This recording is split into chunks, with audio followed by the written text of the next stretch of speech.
Here at this new space, I have spent the last couple of weeks traveling throughout Colombia. And when I got here, I was exhausted. I still am. So I'm going to be spending the next couple of days resting. My guides told me that I need to rest, reset, and integrate because I just did my third ayahuasca ceremony. And I think at this point, I am a pioneer for the medicine. I had a good friend do the medicine with me in his own ceremony the day after I did. And he's just someone who had already expressed to me that he wanted to sit with the plant medicine. And we were already in the space, and he just happened to be with me. So it worked out beautifully. And I always say that if you're curious or if you have the desire to sit with the medicine, there's typically a reason why she's calling you to this space. And when the time comes, all of the circumstances will align for you to be able to sit with her. You'll have the perfect shaman or shamana. You'll have the funds available to be able to give back to the indigenous people who have spent almost a lifetime practicing with this beautiful medicine. You'll have the location ready to go, everything you'll need to show up and sit with the medicine in ceremony will automatically make its way for you because that's what the medicine does. It sits with you before you even sit with it.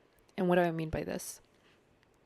I mean that essentially when I was about 10 years old was the first time that I saw a video of ayahuasca, and I immediately connected to it. I knew that this was something that was going to be a part of my experience. I just didn't know when or how. Many years later, 10, 15 years later, I'm reintroduced to the medicine, but in the most miraculous way because it's in the midst of my healing journey. And so when I finally did sit with it, it felt like I knew it my entire life. I felt like it was finding ways to incorporate itself into my life, and it came to me in the physical at a moment when I really truly was able to benefit from the lessons that it was giving me.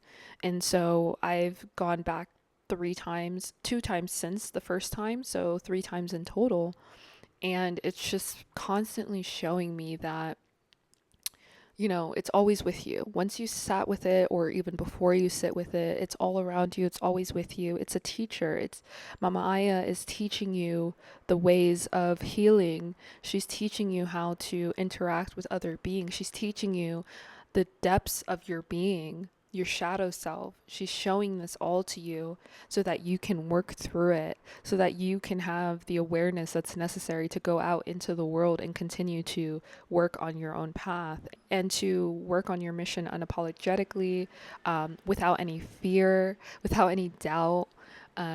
Those are the biggest lessons that I've learned, were how people are controlled by fear, including myself, how I was controlled by fear, how many people suffer from self doubt due to trauma or due to some limiting belief that's been implanted into their lineage. I was shown how to clear out the vessel, how we all have spiritual gifts and we're simply not given the tools, the education, or the environment to be able to pursue these gifts. And so over the course of the last 3 or 4 years since the first time I've taken ayahuasca, she's created all of those things, all of those circumstances for me to be able to thrive in what I do. And it's been a journey. So none of this happened overnight. All of this has been the medicine not only clearing me out internally, but also clearing out my life externally, clearing out my environment, removing the people that no longer serve me, removing the situations, the environments that were keeping me stuck, like my jobs, or the idea that I even needed a job in the first place. Yes, it did what it had to do, but it wasn't always meant for me to stay and be comfortable and allow this thing to pull away from my mission and my path in life, which is to help others awaken to the healer that is within them through sharing my words, through retreats, through writing, through the gifts that I was given is how I'm able to not only fulfill my mission, but also help the collective on a massive scale. So I see all this to say I am quite exhausted because this last ceremony I was shown a lot. I was shown the work that I need to continue to do, the work that I'm meant to grow into.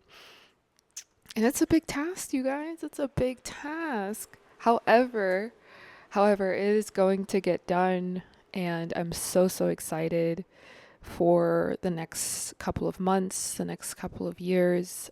It's a journey. Um, and right now, what I'm being told is that it's time to rest. It's time to really integrate everything that I was shown during my ceremony. And I'll do a separate video specifically about my last ceremony. But I think I wanted to share this message to the collective that if you're feeling exhausted, if you're feeling like you have to force yourself to get up and make it through your day, and we all have responsibilities and obligations. I'm not discounting that. However, we do need to know that in this time, we're going to require a lot more rest. And I was sharing some videos on this before I even sat with Mama Aya this time around about how when we rest is when we receive most of our downloads. It's when we're able to integrate all of the sensory things that we have been experiencing over the last, I don't know, lifetime.